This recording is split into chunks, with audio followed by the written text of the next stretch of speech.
Ateba naye ana matatizo yake. Yepi?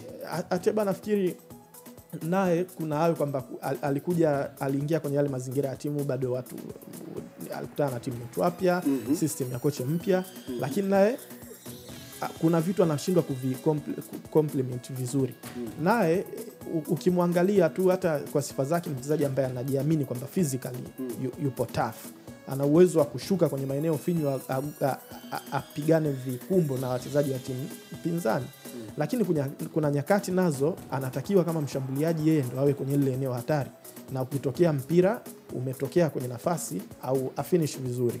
Sasa Ateba anaweza labda ikatokea nafasi kwenye mazingira ambayo ni tight sana, labda anaweza akafunga, lakini anaweza pia ikatokea nafasi ya wazi kabisa inataka tap-ins tu, moja mpira uingie ndani akashindwa kufinish hivyo.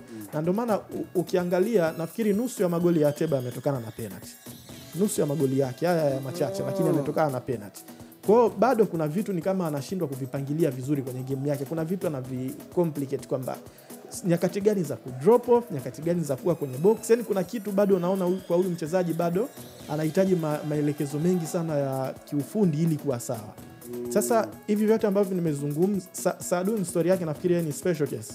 Yule kiuhalisia ni winga, lakini Azam amejaribu kumconvert kuja kuwa mshambuliaji wa kati, na bado ni mchezaji ambaye ni mdogo sana, anahitaji sana coaching kuendelea kudevelop. Kwa hiyo una hichi ambacho anakipitia yeye, unaelewa kwa nini hajafunga magoli mengi. Kwa hiyo katika hao washambuliaji watatu ambao wanatumika kwenye hizi club kubwa, Simba, Yanga na Azam, wote ukiwaangalia vizuri pale kwenye game zao unaona kuna hitilafu.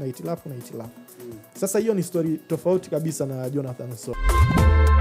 Wasafi So, usafi kama wote.